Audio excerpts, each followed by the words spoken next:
Selamat pagi, Assalamualaikum warahmatullahi wabarakatuh. Semoga teman-teman semua dalam kondisi sehat walafiat. Pagi hari ini saya akan menjelaskan mengenai routing. Kenapa routing dan untuk apa routing? Jadi fungsi routing itu sebetulnya ada di layer network, di mana sebelumnya kita sudah belajar pengalamatan ya IP, baik itu IP versi 4 maupun IP versi 6. Nah, untuk routing ini merupakan fungsi yang bertanggung jawab membawa data melewati sekumpulan jaringan dengan cara memilih jalur terbaik. Jadi di sini jalur terbaik. Anda mungkin pernah mendengar sebuah iklan dari sebenarnya nggak bagus ya, rokok ya, Amart di sana ya. Ada dua jalan menuju sebuah tempat dari A ke B, yang satu jalannya melingkar, yang satu jalannya lurus. Ya, yang jalan lurus ini banyak sekali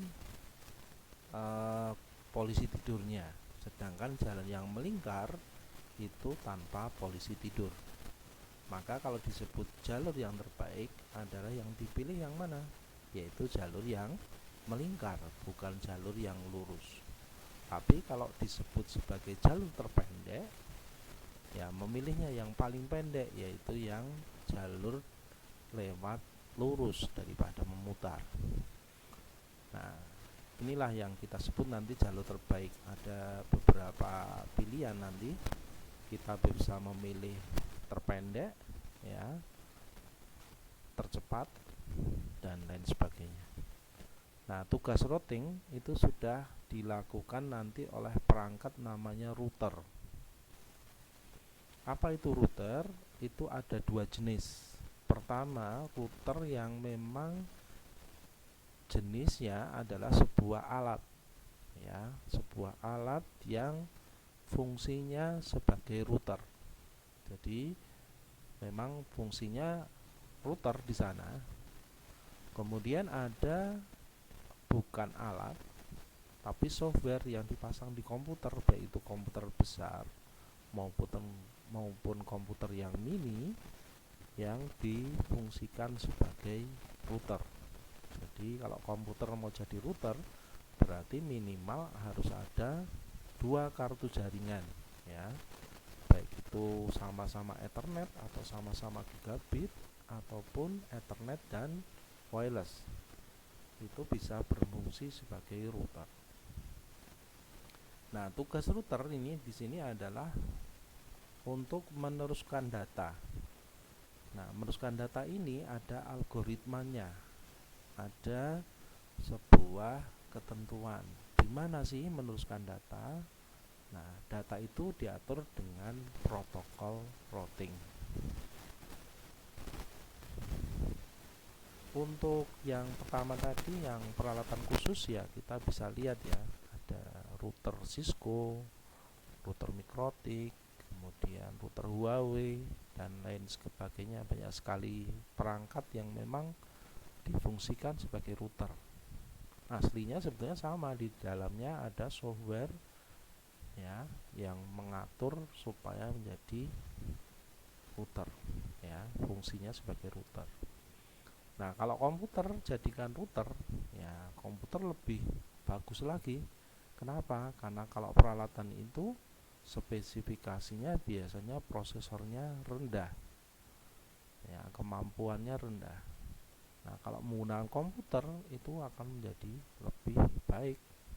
Namun demikian, kalau komputer hanya dijadikan router kan hanya ditinggal. Jadi sepertinya kesannya adalah mubazir, hanya ditinggal kok bagus-bagus, ya.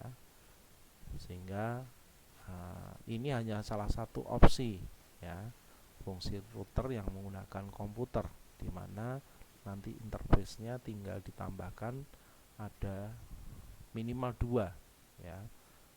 Nah, router sendiri nanti bisa 2, bisa 3, bisa 4, tergantung mau routingnya seperti apa dan uh, mau meneruskan kemana saja paket jaringan itu. Nah, router supaya bisa bekerja ada yang kita sebut sebagai default gateway, pintu utama. Nah, pintu utama itu adalah pintu satu-satunya dari router itu untuk keluar dari jaringan. Ya, disebut default gateway itu fungsi yang di dalamnya adalah mengarah ke pintu keluar satu-satunya. Ya, walaupun ada tadi kalau saya sampaikan ada beberapa kartu jaringan gitu ya, misalnya 3 gitu ya, tiga-tiganya salah satu saja yang sebagai default gateway, yang 2 belum tentu ya, belum tentu dimanfaatkan sebagai default gateway. Apakah default gateway cukup hanya satu? Tidak juga. Gateway juga bisa beberapa. Sebagai contoh, kalau kita punya perangkat router yang menghubungkan ke beberapa internet service provider. Kalau ada beberapa internet service provider, misalnya 2 sajalah, kita ambil 2, maka yang terjadi adalah kita pasti ada gateway ke ISP yang pertama, ya, ada default gateway-nya ke sana, dan ada default gateway ke ISP yang kedua. Jadi satu-satunya pintu ke jaringan yang lain nanti bisa dilihat jaringannya seperti apa.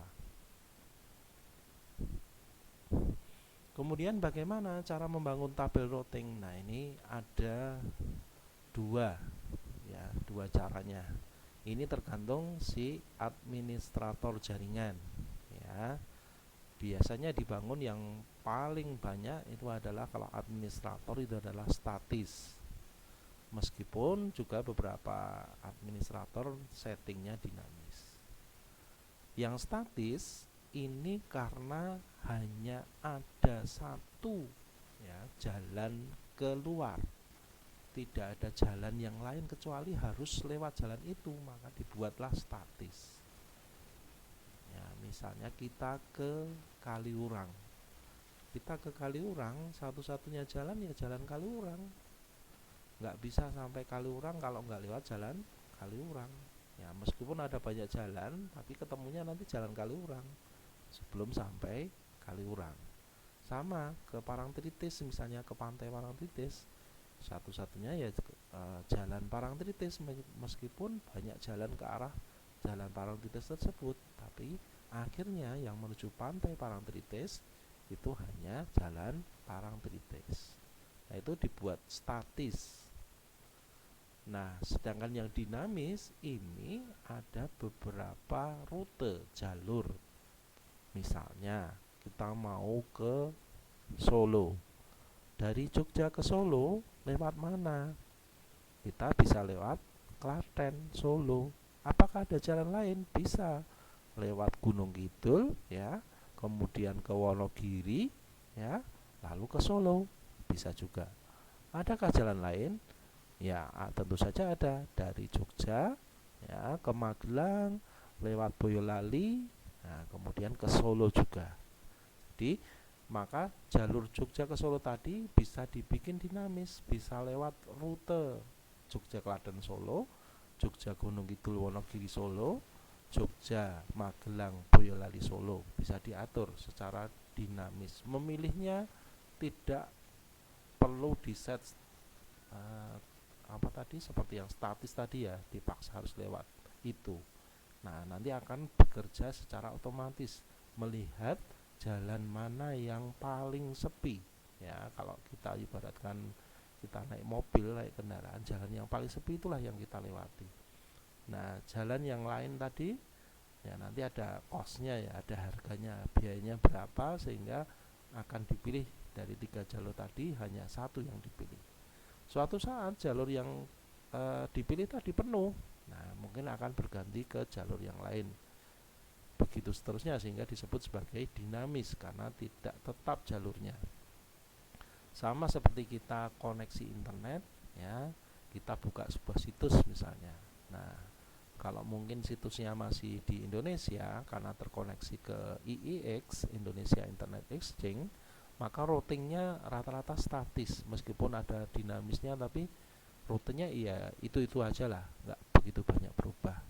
Tapi begitu keluar ya, nanti jaringannya lebih dinamis. Nah, untuk dinamis itu algoritmanya ada beberapa. Pertama adalah distance vector, jarak ya, berdasarkan jarak. Ini saya kira kelihatan ini kalau berdasarkan jarak. Berarti tadi pilihannya kemana? Ya, pilihannya ya Jogja, Klaten, Solo. Secara jarak begitu. Tapi andai kata Jogja, Klaten, Solo macet, nah, misalnya, terus lewat mana? Ya bisa saja lewat tadi Gunung Kidul tadi ya, lewat Wonosari tadi ya, kemudian Wonogiri gitu ya, lalu baru ke Solo. Atau sekarang banyak ya arah ke Solo itu ada lewat Solo Baru dan seterusnya. Saya kira yang rumahnya di Solo paham. Kemudian yang kedua link, berdasarkan link ya, linknya kemana aja ini ya. Atau yang ketiga gabungan, jadi jarak dan juga link. Kemudian berikutnya ada alamat IP yang kita sebut alias ya. Satu network interface card bisa punya banyak atau bisa punya nomor IP lebih dari satu. Ini sama seperti manusia. Manusia kan kadang nama lengkapnya siapa, tapi ada nama panggilan yang berbeda dengan nama aslinya. Nah, itu yang kita sebut sebagai alias. Maka di sini juga demikian. Ada satu network interface card yang dia IP-nya lebih dari satu. Nah, kalau kita lihat di jaringan ini ya, ini kebetulan IP-nya satu ini ya, tunggal ya. Di sini juga, nah ini ya, ini ada aliasnya ini. Ini yang 192.168.18, yang ini 192.168.20. Ini kan berbeda jaringan ya. 18.0 ini 20.0, tapi kalau lewatnya sini semua. Nah, di sini ini aliasnya ya, IP-nya ini, aliasnya ini, gateway-nya masing-masing nih, 192.168.21 dan yang ini 192.168.18.1. Yang ini kebetulan tunggal, nggak ada aliasnya. Nah, ini contoh alias seperti ini. Satu interface card punya dua atau lebih alamat IP. Nah, di routing juga demikian, sering ya kita dapati ya. Misalnya kita buka www.detik.com, kalau kita trace ya, detik.com itu IP-nya satu apa beberapa ya. Ternyata kalau dicek tidak hanya satu, terkadang ada beberapa IP yang sama, yaitu detik.com isinya nanti. Nah, itu aliasnya ya. Seperti Google juga gitu. Google.com itu punya google.co.id, google.co.sg dan seterusnya. Itu adalah aliasnya semua. Sama seperti Anda yang penggemar Gojek ya. Gojek itu servernya di Indonesia ada 8. Nah, semua namanya Gojek servernya, tapi mereka dicari atau dilihat berdasarkan server terdekat ya. Sehingga IP-nya cuma tunggal satu, tapi bukan IP-nya yang tunggal ya. Tujuannya satu tapi IP-nya ada beberapa IP ya. Tapi satu tujuan yaitu Gojek saja. Nah, metode routing itu ada beberapa cara atau teknik ya. Ada yang pertama next hub, ini yang paling mudah.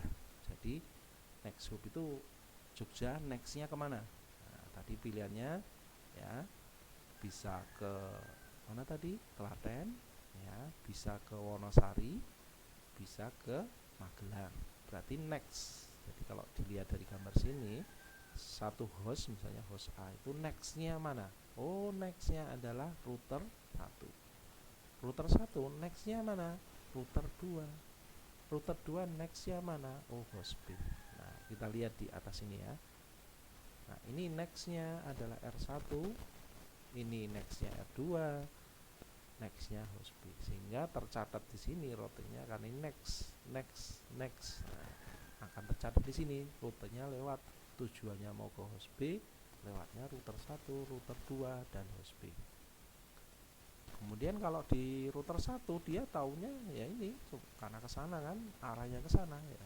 Di sini nextnya adalah R2 dan host B di sini, dan seterusnya. Nah, ini adalah lengkapnya ini. Tapi nextnya dia cukup sebelahnya saja. Di next hubnya ini. Jadi titik terdekatnya. Ya. Titik terdekatnya. Ya. Mungkin contoh lain yang ya mudah ya. Jogja ke Purwokerto misalnya. Jogja ke Purwokerto kemana? Jogja ke Wates. Nextnya Wates. Habis Wates nextnya adalah Purworejo.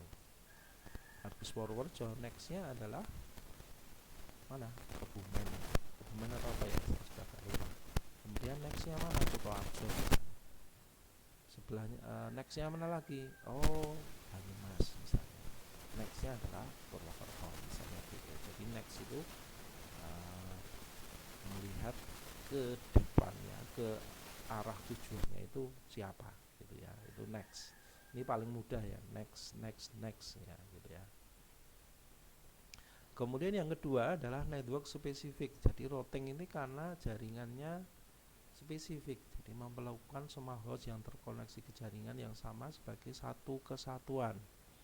Jadi arahnya nih, arahnya dari sini nih ya.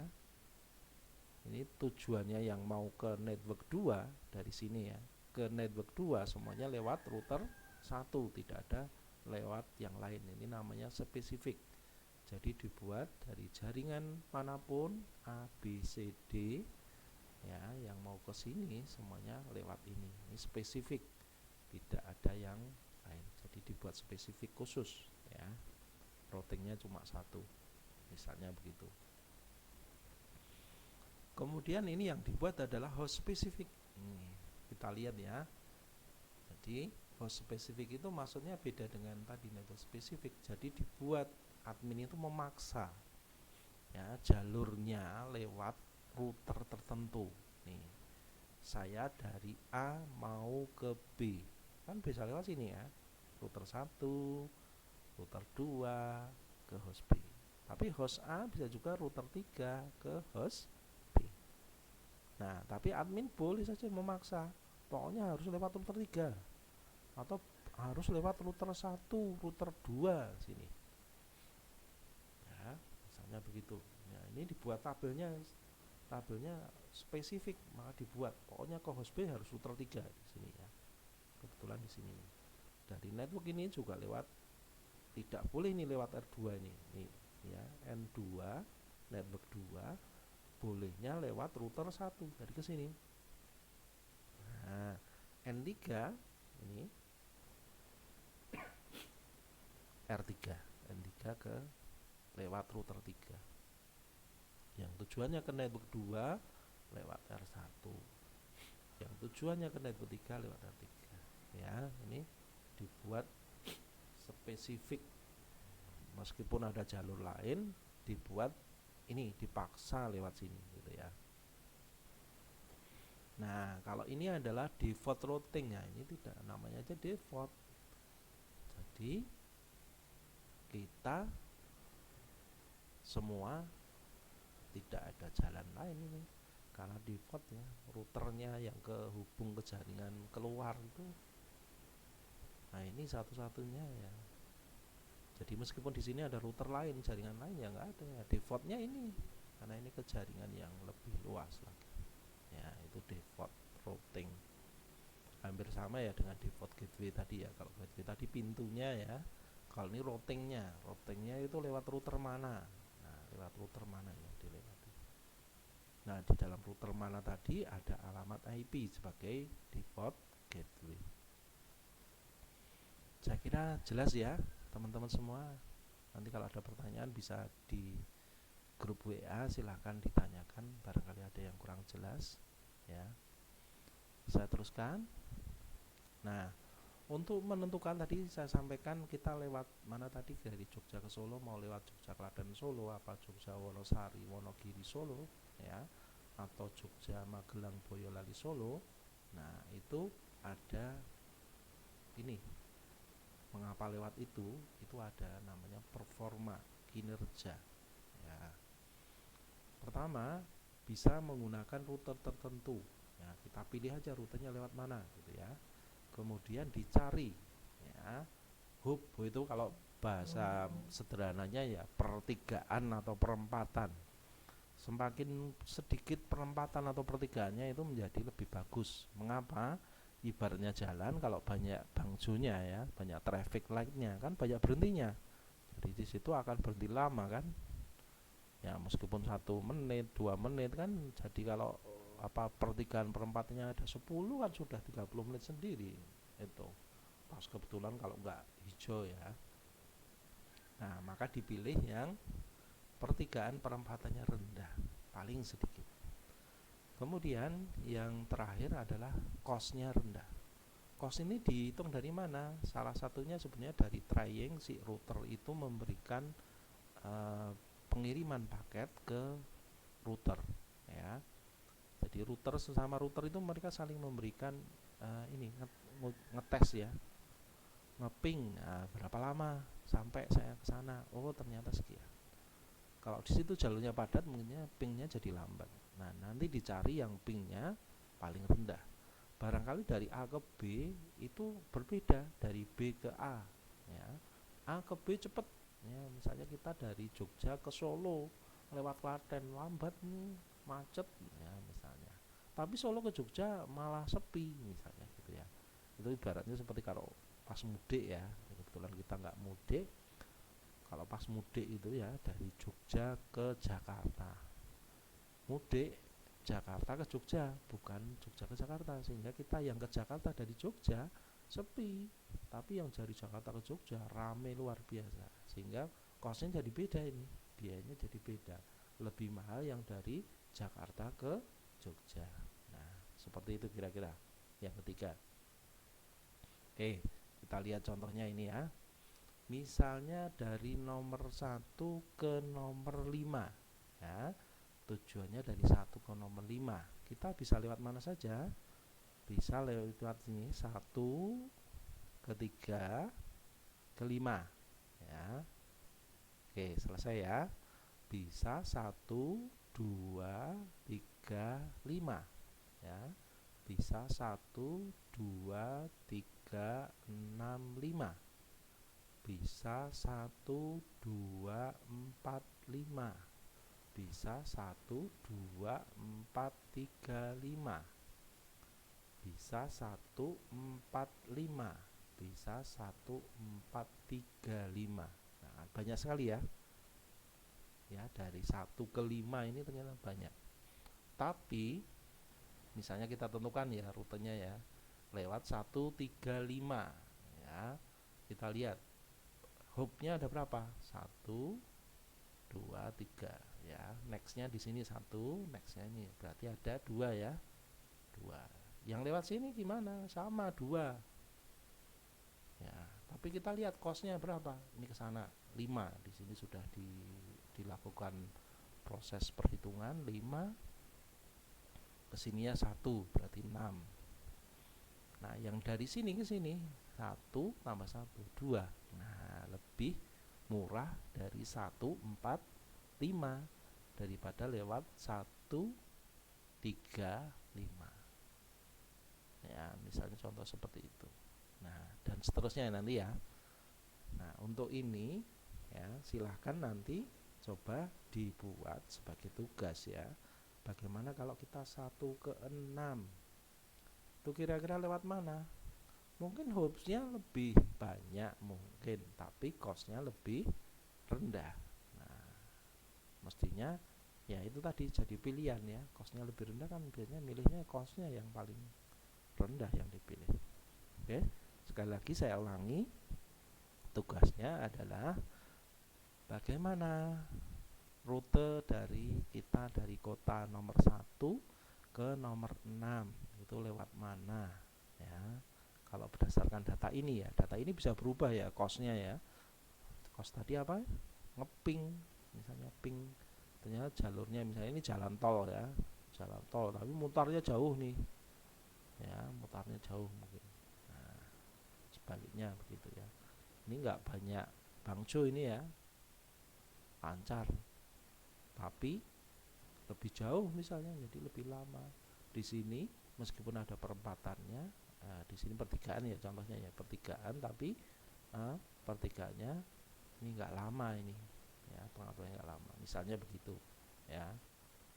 Nah silakan nanti dari 1 ke 6 itu lewatnya mana, nanti dibuat dulu rute ke 6 itu lewat mana saja dari 1 ke 6. Nah nanti cari yang hubnya paling sedikit, setelah itu costnya, mungkin hubnya sedikit tapi costnya mahal ya, bisa jadi ya, nanti dipilih yang terakhir itu cost yang paling sedikit. Oke, sudah jelas ya.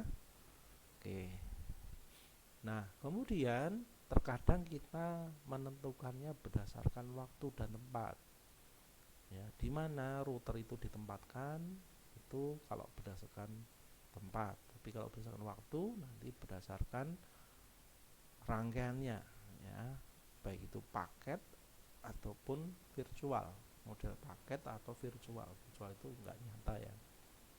Nah, nanti waktu itu sangat menentukan nanti mau pilih yang mana. Kalau berdasarkan tempat lebih bagus mana ya, misalnya gini aja lah, kita sebagai distributor ya, kita mau ngirim barang kan banyak pilihan ya, kita mau lewat Tiki, lewat JNE, lewat GT, nah, ada Wahana, Si Cepat, Kantor Pos, apalagi banyak sekali ya. Nah itu lewat mana? Nah mereka masing-masing mungkin dibuat modelnya ini distribusi ya, di setiap kota ada distributornya ya. Ini yang bagus begitu, tapi kan tidak mungkin semua kota, sehingga nanti ada gate utama ya. Misalnya saya kemarin beli barang di Tuban ya, Tuban itu tak pikir langsung ya dikirim ke Jogja, enggak, ternyata ke Lamongan dulu baru ke Surabaya, Surabaya baru ke Jogja, ternyata dia pusatnya di Surabaya, yang ke Jogja enggak bisa langsung dari Tuban. Nah ini dibuat distribusi, jadi disebar setiap titik ada ya. Kalau tadi sentral contohnya tadi ke Surabaya dulu ya, jadi semua barang yang keluar kota atau keluar Jawa Timur itu lewat Surabaya. Nah, semua diarahkan ke sana, sehingga dari Tuban ke Lamongan butuh waktu kendaraan kan, baru ke dari Lamongan ke Surabaya, Surabaya ke Jogja baru naik pesawat misalnya. Nah itu misalnya dipusatkan begitu. Di Jawa Tengah misalnya ke Semarang misalnya, atau kemana itu ya. Nah disentralisasi namanya. Kemudian juga berdasarkan sumber dari mana datangnya ya, data itu atau orang yang rutenya mau dari mana, sumbernya dari mana, tujuannya mau kemana, itu sangat mempengaruhi ya, penempatannya. Nah umumnya kalau sudah dinamis, apalagi yang dinamis ya, itu umumnya adalah sering terjadi perubahan ya, sehingga routing ini kalau pengen dibuat oleh si admin tadi, ini kita harus paham tentang topologinya ya. Tadi kalau terdistribusi dipakai informasi lokal, kemudian mengumpulkan informasi dari simpul yang terdekat, kemudian mengumpulkan informasi dari seluruh simpul pada rute yang berkepentingan. Jadi yang dituju tadi ya, ketujuannya kemana. Jadi cari informasi lokal, misalnya dari sini ya mau ke Solo, lewat mana? Oh simpulnya dapat informasi Klaten, Wonosari, dan Magelang misalnya. Ada rute lain? Ada, dari Jogja naik pesawat ke Jakarta, baru Jakarta ke Solo ya, bisa saja seperti itu ya. Itu kalau manusia ya, tapi malah lama ya, ya misalnya itu nunggu di bandara lama ya. Kemudian kalau sentral ini memusat, sehingga langsung dikumpulkan informasi dari seluruh node ini ya, langsung. Kalau ini terdekat dulu baru dikumpulkan, kalau ini seluruhnya langsung ya, sehingga di sini ada update ya, informasi itu diperbarui. Ini bisa jadi informasinya berubah ya, ya enggak masalah. Ini ya, namanya aja routing itu kan beberapa kali nanti bisa mengalami perubahan. Perubahan apa ya? Perubahan rutenya lewat mana tergantung tadi. Nah, strateginya yang paling banyak digunakan adalah beberapa ini. Pertama adalah fix. Fix itu tidak ada rute lain sehingga rutenya tunggal. Dari sumber ke tujuan cuma satu-satunya rute, tidak ada rute yang lain. Ya, rutenya tetap nih, nggak pernah berubah. Nah, ini kalau tadi yang gambar tadi bisa dibikin nih, ya, rutenya dari 1 ke 2, 1 ke 3, 1 ke 4, 1 ke 5, 1 ke 6, sebaliknya dari 2 ke 1, dari 3 ke 1, dari 4 ke 1, dari 5 ke 1, 6 ke 1. Ini bisa dibuat fix, ya, rutenya hanya itu aja lewatnya, nggak ada lewat yang lain. Dan seterusnya ini namanya fix, ya, rutenya dibuat tetap. Nah, yang kedua adalah ngefloat. Nah, ngefloat ini apa? Semua jalur yang menuju ke tujuan, atau tidak hanya ke tujuan ya, semua yang router terdekat itu semua dikirimi pesan. Nah, paket dikirim ke simpul, semua simpul itu dapat. Nah, nanti sehingga tadi dapat data cost tadi ya. Oh, lewat sini costnya sekian loh, biayanya sekian loh. Ternyata ya misalnya berdasarkan waktu ya, waktunya lebih cepat nih lewat sini, misalnya ke sini. Nah, itu. Sehingga nanti dapat routing yang lengkap, tapi ya lama karena flooding itu kan semua dilewati, ya butuh waktu. Nah, contohnya ini nih, dari sini tadi gambar yang tadi ngefloat nih. Nah, dari sini 1 ke 6, ada yang lewat 2, ada yang lewat 3, ada yang lewat 4. Dari 2 ya, ada yang ke 3, ada yang ke 4. Nggak mungkin kembali ke 1 ya, karena dari sumbernya ya. Nah, yang tadi ke 3 itu di sini tadi kan, dari sini ke 3 ya, 3 ke 2, ada 3 ke 4, ada 3 ke 5, 3 ke 6, dan seterusnya ya, sehingga ini semua saling ini. Nah, nanti suatu saat dapat nih lengkap semua sampai dari sumber ke tujuan, sehingga dapat diketahui nilainya berapa ya. Yang berikutnya adalah random. Nah, random itu acak. Nah, biasanya metode yang digunakan adalah menggunakan round robin ya.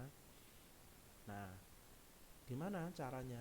Adalah memilih dengan teori kemungkinan. Nah, nanti Anda pelajari di semester agak terakhir ya, teori kemungkinan, probabilitas kemungkinan. Ini seperti apa sih gambarannya? Misalnya kita mau ke bank ya, kita mau ke bank ambil uang, misalnya karena uangnya nggak sedikit, banyak gitu ya, kita harus antri di teller. Nah, kira-kira jam berapa sih kemungkinan yang paling sepi? Nah, apakah setiap hari sama? Nah, tentu saja tidak. Mungkin jam 8 pagi paling sepi, tapi suatu saat mungkin jam 10 paling sepi, suatu saat mungkin jam 2 paling sepi, suatu saat berubah lagi, mungkin jam 11 paling sepi, dan seterusnya ya. Jadi namanya menggunakan teori kemungkinan, probabilitas.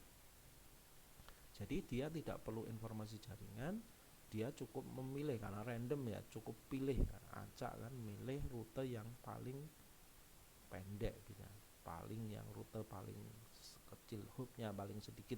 Nah, udah pilih situ saja ya, nggak usah memilih rute yang lain, katakanlah random ya. Nah, berikutnya itu adaptif. Nah, kalau adaptif ini namanya aja adaptif, berarti dia akan betul-betul ini, informasi jaringan sangat dibutuhkan, sehingga dia akan berubahnya ngikuti. Nah, ini adaptif ini routingnya bisa lebih cepat, tapi bisa juga cepat berubah malah jadi lebih lama. Sehingga ini yang terakhir ini terutama, karena terlalu cepat itu bisa jadi malah macet dan tidak stabil. Tapi biasanya ini lebih bagus. Mengapa? Karena dia adaptasi mengikuti jaringannya itu, kepadatannya, hubnya, cost-nya dan sebagainya, sehingga dari sumber ke tujuan akan dipilihkan rute yang terbaik. Ya meskipun kadang malah lebih lama ya. Ya boleh tadi saya sampaikan ya, untung-untungan adaptif ini. Ya, tapi dia akan mengikuti. Ya, misalnya ini kita kemana ya? Ya ke Solo aja lah. Ternyata Klaten itu ada kebakaran misalnya. Nah kalau tadi tidak adaptif, ya, jalurnya arahnya ke Solo lewat Klaten semua. Nah, udah macet gitu ya. Tapi begitu adaptif segera bereaksi lewat jalan mana. Nah, yang penting sampai ke Solo. Nah, itu tujuannya tadi. Nah misalnya ini ya, ini adaptif ini ada yang lewat sini, ada yang lewat sini, ada yang lewat sini, ada yang lewat sini. Tapi nanti lewat mana ya? Nah, karena saya cuma sedikit nih di sini, nah lewat sini misalnya.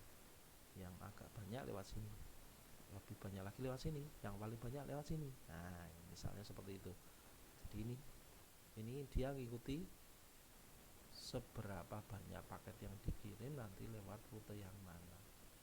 Dia mengikuti mana yang kosong ya, jalur yang kosong. Oke, saya teruskan. Statis ini contohnya, saya kira jelas ya. Statis itu ya tidak ada rute lain, jadi kita set manual ya. Kalau kita hanya di jaringan level bawah biasanya manual semua, tapi kalau ke atas nanti kita menggunakan dinamis. Saya kira ini. Nah dinamis itu ya salah satunya adalah ini, menggunakan ISIS, Intermediate System dan Intermediate System. Mungkin pernah dengar Anda ISIS ya, sebuah organisasi yang ini menjalankan syariat tertentu ini ya, ISIS. Tapi banyak juga ini teman-teman yang suka ISIS ya. Apa maksudnya ISIS itu? Ya istri solehah, idaman suami, yang pengen cari istri ya. Ya apa itu? Adalah link state. Dia menggunakan link state ya. Link state itu berarti link ya, linknya kemana. Nah untuk itu kita lihat yang dinamis ya. Jadi link tadi kan adalah satu bagian dinamis. Jadi caranya adalah dengan bertukar informasi ya. Dinamisnya itu berubahnya, rute yang berubah itu dia dibangun berdasarkan informasi tetangga biasanya begitu ya. Nah untuk distance itu jaraknya ya. Jadi yang dicari adalah jumlah jarak per hub ya, yang dipakai untuk mencapai sebuah jaringan. Jaraknya berapa ya, tadi Jogja ke Solo jaraknya berapa? Oh 300 berapa? 250 km misalnya ya. Dapat informasinya dari mana? Dari testing ya, dari Jogja ke Klaten, Klaten ke Solo. Gimana testingnya? Ngeping itu ke berapa milidetik dan berapa kecepatannya. Kita pakai misalnya gigabit, berarti 1000 ya, 1000 mega ya, 1 megabyte 1000 megabit byte dikirim berapa lama sampai ke Klaten. Nah itu nanti kan bisa dihitung, itu jadi jarak ya. Nih ini contohnya dari sebuah router yang baru saja nyala ya. Dia yang distance vector, karena routernya nyala dia baru dapat informasi ya dirinya sendiri. Ini loh, ternyata yang lewat E0 itu adalah jaringan ini ya, di sini ya. Yang ini lewatnya S0 ini ya. Router B juga demikian, S0 itu jaringan ini, E0 jaringan ini. Informasinya begitu ya, barusan nyala. Kemudian dia dapat informasi router A ke B, router B ke A, ini ada informasi tambahan ya. Jadi saling menginformasikan informasi sehingga ini muncul nih, loh saya punya jaringan ke 120. Oh ini ya sama ya, ini ya 10120 ini ya, sama ini. Oh ternyata ya, ada informasi ini ya, semuanya ternyata router A ke router B terhubung nih lewat 120 ini jaringan ini ya. lewat, kalau dari router A ke ini 10111, router B adalah 10121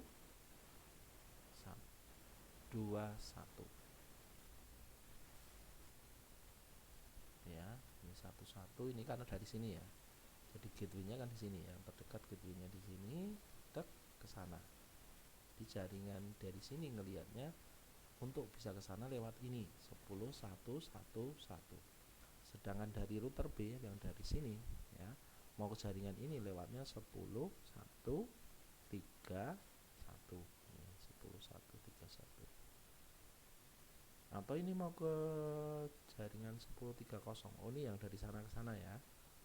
Ini 10122 di sini yang mau ke sana ke 10130 lewat 10122 juga. Nah, gitu ya. Oke. Nah, mereka paling bertukar nih, ada informasi nih. Ternyata ini dapat informasi enggak, mau ke jaringan 10130 itu lewatnya 10122 di sini. Yang ke sana. Sedangkan dari sini yang mau jaringan 10100 ternyata lewat ini 10121. Nah, mereka saling bertukar nih. Nah, ya, akhirnya tabel routingnya seperti ini. Ya, itu kira-kira distance vector. Bagaimana kalau yang ini? Nah, sama saja ini banyak rute ke sana tadi. Nah, nanti akan dipilih, nanti akan, walaupun banyak rute, nah nanti akan dipilih berdasarkan data-data yang kita terima dari masing-masing router ini, sehingga nanti rutenya lewat mana, 1 ke 3 lewat mana, 1 ke 5 lewat mana, dan seterusnya ya. Nah, distance vector itu ada beberapa. Pertama adalah RIB, yang paling kuno, paling lama, Routing Information Protocol. Kemudian khusus Cisco itu ada namanya AGRP maupun IGRP ya. Kemudian ada yang namanya BGP ya. Distance vector BGP itu untuk siapa? Itu untuk antar ISP biasanya, menggunakan BGP. Kalau kita di dalam, biasanya di dalam masing-masing jaringan atau di dalam internalnya sendiri itu biasanya pakai OSPF berdasarkan jarak terdekat ya, bukan distance vector. Jarak ini umumnya pakai ini. Untuk yang RIP ini adalah algoritma paling kuno, paling lama. Jadi mereka sering terjadi namanya routing loop ya, lambat terkena loop. Mengapa? Ya tadi, karena menggunakan probabilitas, kemungkinan dia hanya menggunakan kemungkinan. Jadi kemungkinan apa? Dia menduga ya, saya ke sana lewat ini. Saya dari A ke B, saya menduganya lewat ini. B juga menduga ini lewat ini ke A. Nah, kan jadi namanya duga, saling duga menduga. Mungkin dugaan itu benar ya, tapi kalau terjadi, nah, bisa jadi dugaan itu salah gitu ya. Nah, karena saling menduga, supaya tidak saling menduga, maka dibuatlah ini namanya split horizon. Jadi yang sama-sama diduga yang sama, itulah kemudian pilih salah satu saja, tidak kemudian pilih yang lain. Nah, ini yang repot, ini biasanya lambat. Kemudian nanti dikenal namanya trigger update. Jadi ada picu yang membuat segera diupdate ya. Ini kita lihat. Nah, biasanya ini datanya tergantung dari hubnya ya, seberapa banyak dia update-nya. 30 detik sekali update ya. Router yang dinamis itu ya selalu update ya, tidak pernah, namanya aja dinamis. Jadi kalau yang statis ya itu aja, maka nggak, jarang terjadi update ya. Tapi begitu kita memilih routing yang dinamis, ini akan update ya. Update-nya tergantung kita menggunakan apa, itu akan jalan sendiri-sendiri. Ini yang tanpa split horizon ini. Tadi yang menduga ya, ini padahal ini kan sama ini. Ya. Ini kan dia menduga 20 lewat ini, 30 lewat ini. Yang ini lewat ini. dia temukan nih, ternyata lewat 10122 yang 10130, yang ini lewat 10121 ke 110. Ini tanpa split, ini kan mengulang-ulang di sini yang ini ya, karena dia mengira terus, dikira terus ya. Nah kalau pakai split nih, dia langsung mengambil yang berbeda. Nah, ini terus nambah ini. Dia kan update-nya yang ini ya, lewatnya 1011. Ini update-nya 1030 lewat 10122. Nah dia langsung nambah ini ke 130, langsung nambah di sini. Yang ini bertukar ke sini ya, 10110 lewat 121. Nah, dia gitu terus gitu update-nya. Tidak seperti tadi mengira, jadi lengkap semua dulu, mengira baru update, mengira update. Kalau ini langsung update, tambahkan, update, tambahkan, update, tambahkan. Nah ini relatif lebih cepat, tapi ini tetap aja ini yang RIP ini paling lama ya, sehingga jarang yang dipilih ini yang RIP, walaupun ada juga yang memilih. Kemudian IGRP itu adalah Interior Gateway Routing Protocol. Ini nanti routingnya berdasarkan beberapa hal. Salah satunya adalah bandwidthnya, berapa kecepatan yang diatur ya, bebannya, loadnya, kemudian delaynya, waktu tundanya, dan kehandalannya. Jadi handal tidak gitu ya, rute itu handal apa tidak. Misalnya Jogja, Klaten, Solo itu kan relatif nggak banyak gangguan, tapi kalau Jogja, Wonosari kan kehandalannya apalagi gunung ya, mungkin gunungnya pas ada tanah longsor misalnya, nah itu kan dianggap tidak handal misalnya gitu ya. Nah dia defaultnya setiap 90 detik sekali dia akan update ya. Jadi dia akan mengacu ini, tapi ini khusus Cisco ya, selain perangkat Cisco nggak punya ini. Jadi bandwidthnya berapa, misalnya sama-sama bandwidthnya sama, misalnya 10 mega katakanlah, tapi bebannya yang satu lebih banyak, ya udah nggak dipilih yang bebannya banyak, pilih bebannya sedikit ya, dan seterusnya. Kemudian AGRP ini perluasan dari tadi, AGRP diperluas lagi, dia menggabungkan distance vector dan link state. Jadi kalau tadi jarak, distance vector, kemudian link, gabungan ini yang kita sebut hybrid ya. Jadi jarak terpendek juga diikut sertakan. Nah kalau link state itu setiap router itu harus dibuat nomor ya, nama lah, router itu punya nama ya. Dibuat namanya autonomous system, mereka saling bertukar informasi dan nanti dicari jarak terpendek ya untuk mencapai router itu ya. Maka dikenal ini namanya OSPF, Open Short Path First, mencari jalur terpendek ya. Ini seperti ini, cari jalur terpendek ya, otomatis ya, 1 ke 3 pasti lewat ini sini ya, ada yang lain ya. Ini ke-5, nah ke-5 lewat mana, bisa lewat ke sini, bisa lewat ke sini ya, terpendeknya ya, dan seterusnya ya. Jadi masing-masing dia akan dari mana ke mana, itu jalur terpendek itu ya. Di modelnya gimana? Nah setiap router akan memperkenalkan diri menggunakan namanya packet hello, kemudian dimasukkan ke database, kemudian dia teruskan ke tetangga sebelahnya, tetangga sebelahnya, tetangga sebelahnya, sehingga mereka saling bertukar informasi nih. Oh mau ke sana, ini loh ada lewat saya bisa ini. Jadi misalnya Klaten ya, oh mau ke Solo lewat saya bisa. Oh mau ke Wonosari bisa juga lewat Klaten ya, dan seterusnya. Nah itu awalnya memang ngefloat ini, tapi lama-lama dan ini nanti akan terbentuk seperti konsepnya pohon ya. Pohon itu jalurnya kan cuma satu, meskipun ada banyak jalur, tapi jalurnya yang dipilih hanya satu. Nah ini ngefloat ya, float. Kalau sudah ngefloat ya nanti apa jalurnya ini kan seperti ini kan ada dua jalur, nanti ini akan lewat mana ini ya, dipastikan lewat mana yang dipilih. Oke, itu OSPF.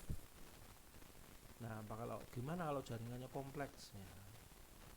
Nanti yang perlu menjadi perhatian adalah hubnya ya, pertigaan perempatannya, kemudian tadi costnya dan sebagainya. Contohnya seperti ini, dari saya ke sini lewat mana ini? Nah, ini kan muter-muter, ini bisa lewat banyak ya, jaringannya ya. Ini lewatnya sini. Asumsinya apa? Ini adalah yang paling dekat ini kalau menggunakan USPF ya. Bagaimana kalau terjadi perubahan ya alamatnya, ya nanti akan dilakukan update ya.